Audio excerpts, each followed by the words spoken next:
Praise the Lord. I thank the Lord and PYP for giving me this opportunity to stand with you all this evening.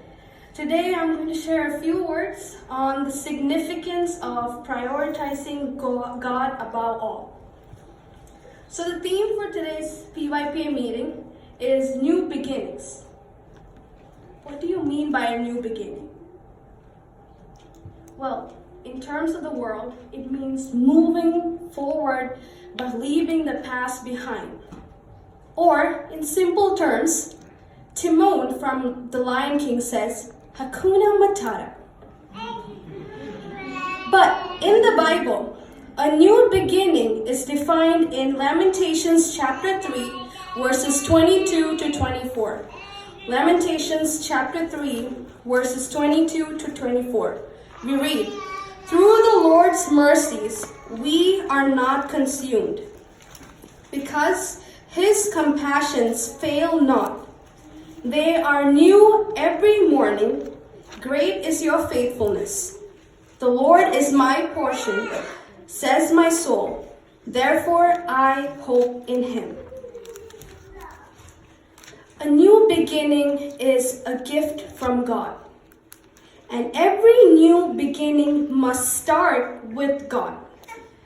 For Joshua chapter 1 verse 8, we read, "This book of the law shall not depart from your mouth, but you shall meditate in it day and night, that you may observe to do according all that is written in it.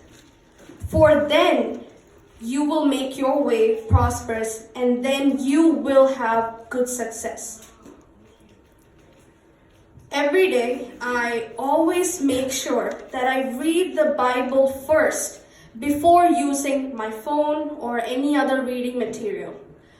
Because I always imagine God asking me, "What was the first thing you did today?"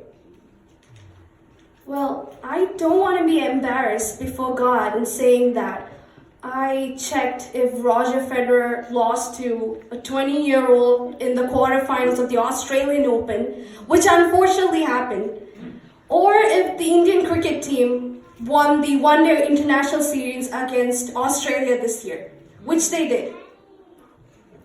Big no. Always put God first. For Matthew chapter 6, verse 33, we read, "But seek ye first the kingdom of God and his righteousness, and all these things shall be added unto you." Second, trust in God, for he is in control. Can someone read Hebrews chapter 11, verses 32 to 34? Hebrews chapter 11, verses 32 to 34. "And what more shall I say? For the time would fail me to tell of Gideon, and Barak, and Samson, and Jephthah, and of David, and Samuel, and the prophets, who through faith subdued kingdoms, walked righteousness, obtained promises, dropped the mouths of lions, quenched the violence of fire, escaped the edge of the sword, out of weakness were made strong, became valiant in battle, turned to fight with the armies of aliens. Women succeed their death and raised to life again. Others were tortured, not accepting deliverance, and that they may obtain a better resurrection." Thank you, Stephen. Hebrews chapter 11 is described as the hall of faith, as we do read about the result of trusting in the Lord.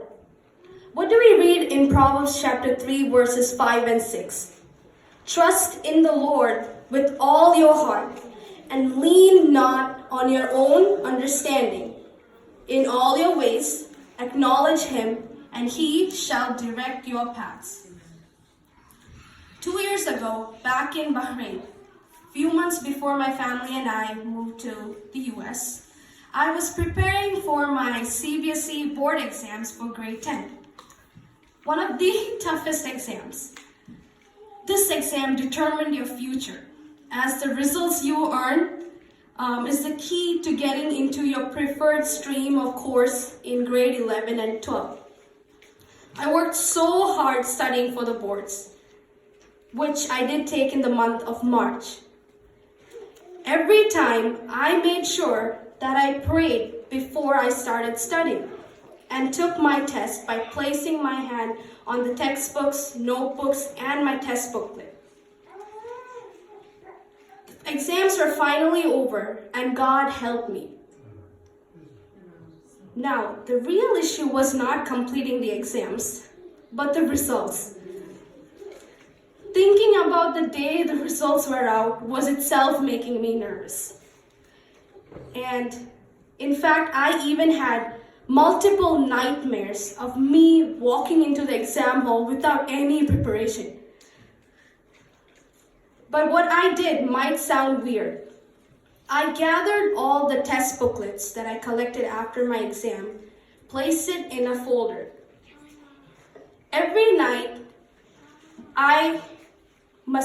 every time I made sure that I truly believed that Papa, Mommy, and Sharon were all asleep.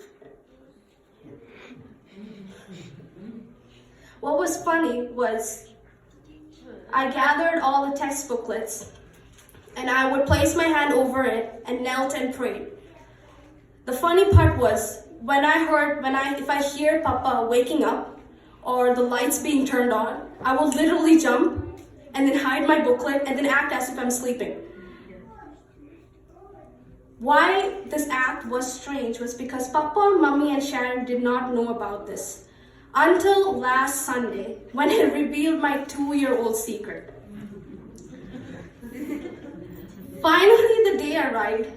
At the end of April, I was standing by the computer next to Mommy, logging into it because I was just too scared to log in. I couldn't do it.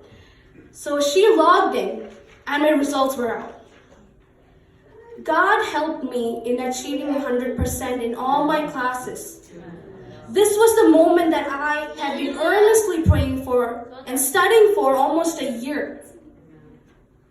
After that moment, I quickly ran into my room and just thanked God for blessing me, and I'm forever grateful to Him.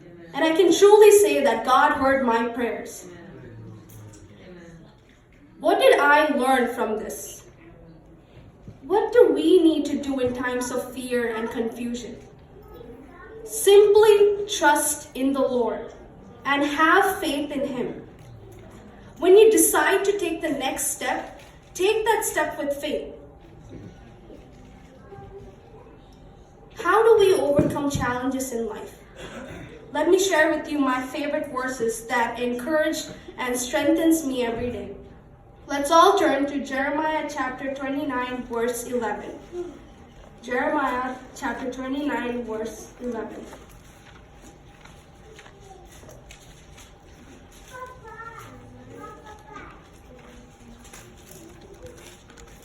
Can someone read that for me? For I know the plans I have for you, says the Lord. They are plans for good and not for disaster, to give you a future and a hope.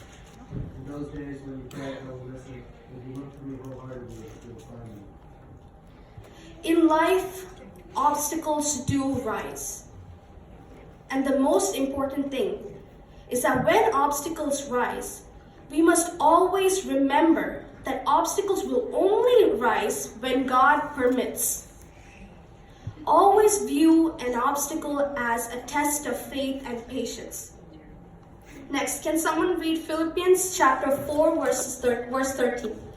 Philippians chapter 4, verse 13.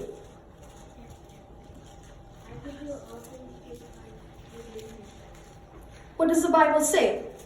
I can do all things through Christ, which strengthens me. When you put God first and completely trust in Him, you must also realize that you are believing a God who makes the impossible possible. During my junior year at Sandberg, you would always find me at the guidance office, questioning my wonderful counselor. But to be honest, I learned how the system works by actually eavesdropping on other students' conversations. What was best and funny were the moments that I heard boys and girls complaining at almost anything. But what troubled me the most was a girl in this one class who acted as the boss of the group that I was in for an entire semester. This girl indirectly underestimated all my abilities, and she was truly a pain. But God did not leave me. Every month, my teachers displayed the rankings on the board. And to her surprise, I consistently won the first place, which ultimately changed her attitude towards me. What happened there? It was clearly an act of God. I never thought it was possible for me to change her attitude towards me, but God changed her perspective. What is more important now is that God totally helped me in getting into college. What more can you and I ask for when there are thousands of children who don't have any access to opportunities and resources that we currently enjoy?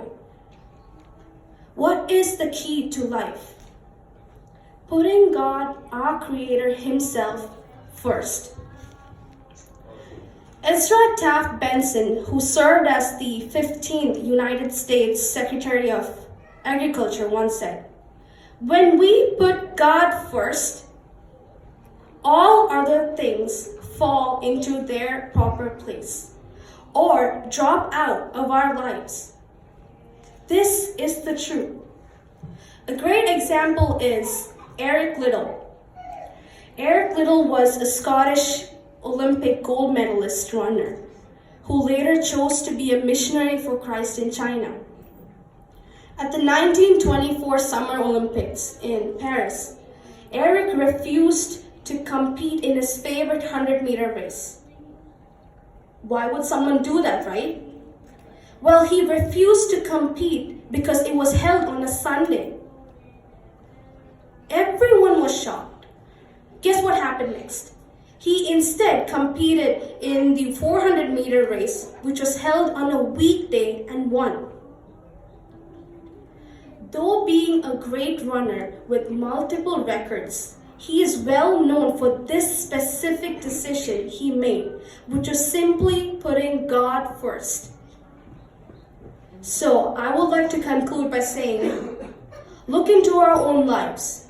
Let's not forget our past, but dig deeper into our past.